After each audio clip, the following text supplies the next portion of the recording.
If the natural tendencies of mankind are so bad that it is not safe to permit people to be free, how is it that the tendency of these organizers are always good? Do not the legislators and their appointed agents also belong to the human race? Or do they believe that they themselves are made of a finer clay than the rest of mankind? Welcome to Keith Knight, Don't Tread on Anyone, and the Libertarian Institute. Today we have the president of the Mises Institute, Jeff Deist. Mr. Deist, thank you so much for your time. Hey, thank you, Keith, for having me. You gave an excellent speech titled The Imposers versus the Imposed Upon, in which you said what differentiates these two groups of people are that the imposers believe in positive rights. What are positive rights?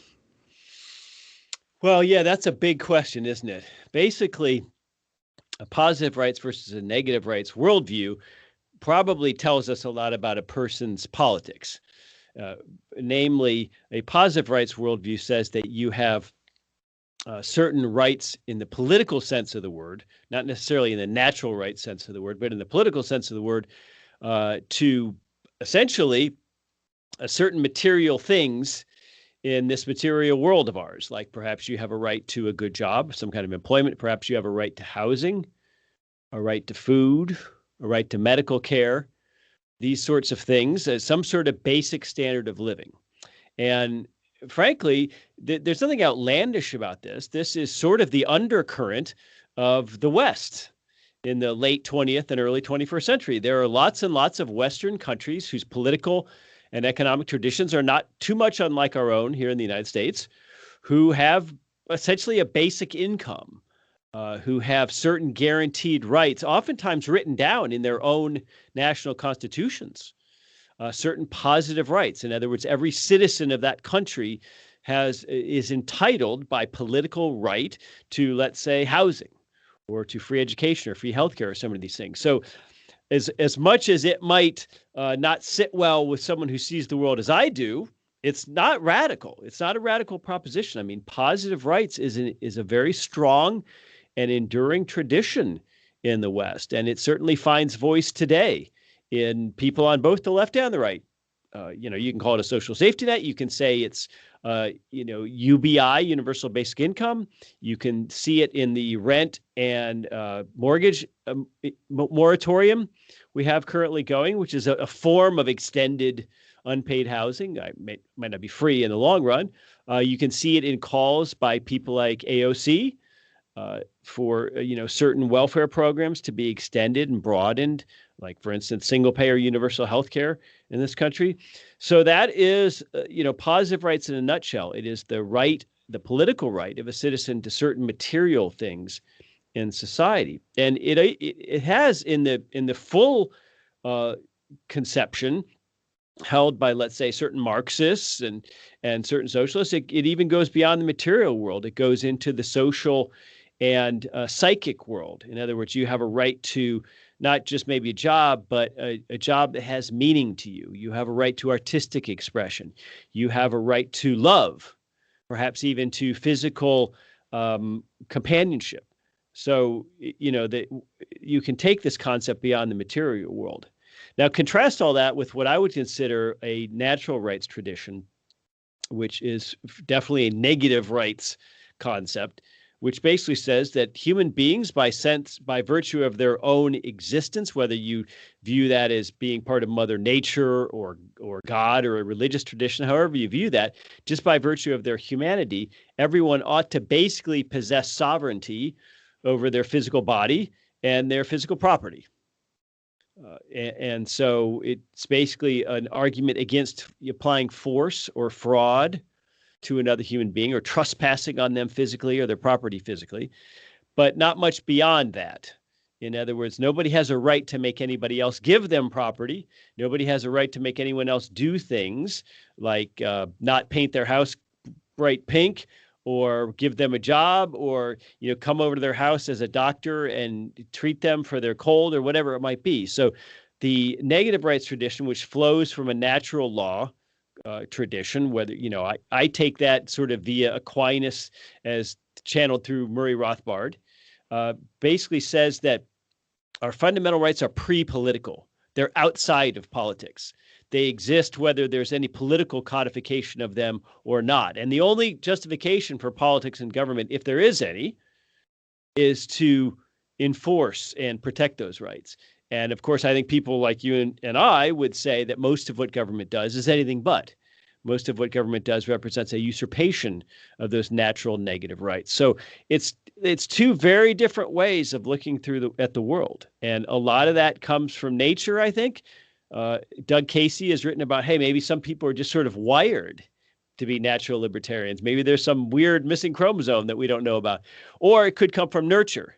It could come from your own childhood, from the environment you grew up in, your own life experiences just sort of tended to steer you towards one or the other. But from those two worldviews, positive and negative rights, flows an awful lot of political friction in our society. And God knows we've seen that, not only with Trump, but now with COVID.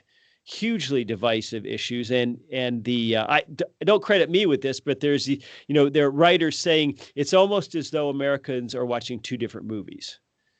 And I would say maybe there's more than two movies, maybe there's 5 or 10, but we're not all watching the same one. I'll definitely agree with that. Do you think the fact that the government is big will almost inevitably lead to something like this? For example, if government, we collectively, democratically decided our religion, well, then I can't just be a Protestant and you can't just be a Scientologist. Either I win and impose it on you, or you win and screw me over. So it changes the character of the nation and turns us into what is actually could be referred to as dog eat dog, as opposed to a harmonious value for value exchange that a free society would engage in. Do you think this is almost an inevitable outcome of big government, tribes ganging up against each other, always seeking to benefit at the other's expense? Well, certainly in a country as big as ours, 340 odd million people, I think mass democracy is a recipe for social unrest and division and disaster. Now, when you bring up dog eat dog, we have to be fair. A lot of people on the progressive left think a liberal or libertarian society would actually be the dog eat dog one, because power and capital would coalesce in sort of monopoly forms, and that there'd be no social safety net, and that some people would be ground under the wheels of capitalism. I disagree with that. I disagree with it strongly, but I want to get it out there. And so, yes, in a democratic system, there are winners and losers. That's what politics means. Politics is, using the state apparatus to impose yourself on other people. And sometimes you win and sometimes you lose, at least ostensibly. I'm not sure anybody wins, but that's what politics is all about. And so democracy, far from being this sacred system of working out our differences where, you have the extreme on one side, the extreme on the other, and neither side gets everything they want. But through democracy and voting, you get some sort of down the middle compromise where everybody gets a little bit of what they want. That's not what's happening at all. What we're finding, and what we found really since the progressive era, you could argue since Lincoln, is that widespread voting doesn't really make a fundamental difference versus other types of society, in that there's still an oligarchy. There's always an oligarchy. Oligarchies arise in any type of system. The question is, how do they become oligarchs, and who controls them, who can supplant them, who can undo them? I mean, that's always the question, but it doesn't seem to get us around this problem of oligarchy. But on the left, right? I mean, but on the left, democracy is an absolute sacred cow. This idea that we're the government, we all get to have a say in the rules under which we have to live. Well, a lot of people think that that's failed us today. And that's why, regardless of who had won, let's say in 2016, as silly as we might view the presidential elections, whether Hillary Clinton had won and Donald Trump had won, either way, a significant portion of the United States, tens of millions of people, were going to feel vanquished, in effect, politically vanquished, and that they were living in a country that was politically occupied by a hostile power. And what the hell kind of system is that? Why do you not support socialism? Let's use Hans Hoppe's definition of the institutionalized aggression against private property. So whereas the average person might see socialism as when everyone gets stuff for free and it's provided by the government, when you're talking to someone with that mindset, how do you communicate to them that you are, one, not evil, and two, can consistently oppose socialism on rational grounds? Well, it's very, very tough because certainly I think that markets represent the ultimate form of social cooperation. And as a result, the most harmonious mechanism for organizing society. I mean, Ludwig von Mises almost called human action, his biggest book, he almost called it social cooperation. I mean, that was almost, in his mind, a synonym for economics more broadly, is social cooperation. It's people dealing with each other without force. The left is not buying this. The left fervently thinks that left to our own devices, capitalism would result in some people having nothing and other people having a lot. So when we talk about socialism, when we talk about shared things, I guess my first argument against it is that the incentives are all wrong and that incentives matter, and that when you ask some people to do things on behalf of others, you're going to find that you have all kinds of externalities, that you have all kinds of inefficiencies, and that overall you have a suspicious society where people work less hard and worry a lot more about the other guy because the other guy can vote himself some of your stuff. I would certainly point to history. I think the 20th century gives us several very neat examples of socialism or collectivism in whatever form leading to bad results. And I would, I guess, point to Ludwig von Mises' book, Socialism, or to Hayek's work on calculation and information, and say, this just doesn't work either as a moral or ethical matter, but also as a technical or pragmatic matter. We can't calculate when we don't have ownership because we don't understand profit and loss in the same way. We don't have the same skin in the game. And that's why, you spend your own money more carefully than your town city council spends money. It's just the nature of things. So I think a lot of this starts very young with kids. And when kids have heard what I would consider a kind of a nasty Alice in Wonderland version of capitalism throughout their education, when they've heard a bawdlerized Disney version of socialism, then we got our work cut out for us. And if there's anything you left out, I'm curious about the inverse of this. If we define capitalism, as Hoppe does, as a social system based on the explicit recognition of private property and non-aggressive contractual exchanges between private property owners, why do you favor that system? Well, to me, capitalism or capital is actually a better word than libertarianism, because I think it inherently requires, to me, capitalism, the term means property, first and foremost. And property means something that is by definition owned and controlled by someone and is at least theoretically exclusionary towards some people.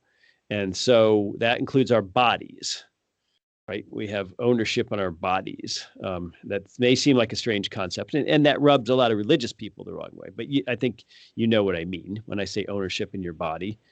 And so you start from that, and none of us can just exist in our bodies without some property. You have to stand somewhere on Earth.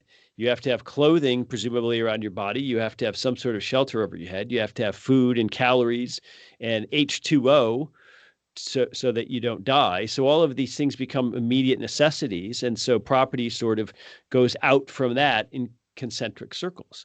And so to me, that how we get that is a cooperative function.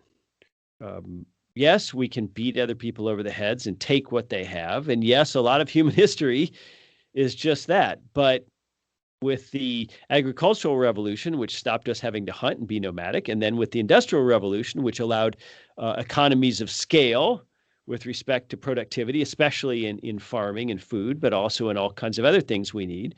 And now the digital revolution, which makes information, which used to be a scarce and difficult thing to obtain. I mean, our great-grandparents had to go to a library and find a certain book and have access to it to know things. I mean, so you take those three revolutions And hopefully, I don't want to say we've evolved, but hopefully we're smart enough to say that, now we can deal with one another and obtain more of what we want and need without bashing each other over the head. And that's what we call civilization and progress, as far as I'm concerned. So that, to me, is what Hoppe's conception is all about, that healthy societies build up capital. They become more productive as a result. They become wealthier as a result. They leave more to the next generation as a result. And hopefully this happy process continues, and every generation's at least happier and healthier than the last. I mean, sometimes, well, I should say healthier and wealthier than the last. Sometimes happiness is a project between our ears rather than how rich we are. But it seems to me that so much of what socialism does is to destroy capital, to destroy the incentives to build it, and also to destroy it in the sense of redistributing it. So I view socialist enterprises as agents of decivilization, and I view capitalism and the accumulation of capital as the key to human progress. Let's say I am a conservative, someone with the constrained vision of the world. I see a great deal of value in tradition and families, and capitalism I sort of just see as only valuing money and giving stuff to the highest bidder. You mentioned in your speech that progressives have ruined, among many other things, culture, civility, and goodwill. How do you communicate the message of freedom to people who like conservatism and culture, civility, and goodwill? Yes. Well, that's a good question. There's a caricature of capitalism, certainly. And Austro-libertarians and Hoppians and Rothbardians like myself have certainly have some culpability. We bear some of the responsibility for this caricature, which is that of Homo economicus, that human beings are sort of grasping economic automatons who would sell their grandmother for an extra 30 grand a year in salary or something, and of course we know that that's just not true. I mean, we know that that's not how people operate. People have value systems, whether implicit or sort of ad hoc. People have interests, people have families, people have, various, belief systems, which presumably guide their behavior. That might be religion, whatever it might be. And so, how do we get back to an understanding of capitalism as really something that's embedded in culture, that's embedded in all of our civic and social institutions? It's not something separate and apart from them. It's not just dollars and cents, but it's really a broader way of looking at social cooperation in the material realm. Well, I think that's a big part of our job. And I think, being, heads without bodies hasn't served libertarians well, that we haven't done a good job of sort of explaining liberty as more of a cultural and social phenomenon rather than purely an economic or political one. And so, if someone were to come along and say to either one of us, look, come with me, I'm going to show you how you can triple your income by selling crack cocaine. And I've got a foolproof system of contacts where there's little or no risk of arrest in my system. So you're just going to sell crack cocaine. You're going to make a ton of money. You're going to triple your income. Well, I wouldn't do that. I don't want to sell crack cocaine. I don't want to be part of people, especially addicted people, especially poor addicted people, further ruining their lives. That's just not what I want to do. So, we can take that seemingly silly example and take it out, however many steps you want to take it out. So there's always trade-offs between making more money and maybe doing the other kinds of things you enjoy in life. For the lucky few, those two things are just totally one and the same, really driven people. And so, I think socialism, collectivism makes us suspicious and angry and worried about what other people are doing. I think capitalism sets us free to, just focus on ourselves and our families. So I don't like that hyper-rationalist Homo economicus view of capitalism, but there is some work to be done in overcoming it. Sure. And you have, things like the welfare state destroying mutual aid societies, compulsory state education hurting schools and churches and other local institutions, things like the Federal Reserve devaluing the currency, stops people from, buying houses, not to mention zoning laws, and Fannie and Freddie inflating the cost of houses, so it makes us less likely to start families and build traditions and all these great things. So I think those are all great points about how the state is so often the hurdle in the way of getting things that people on the left and right so often desire.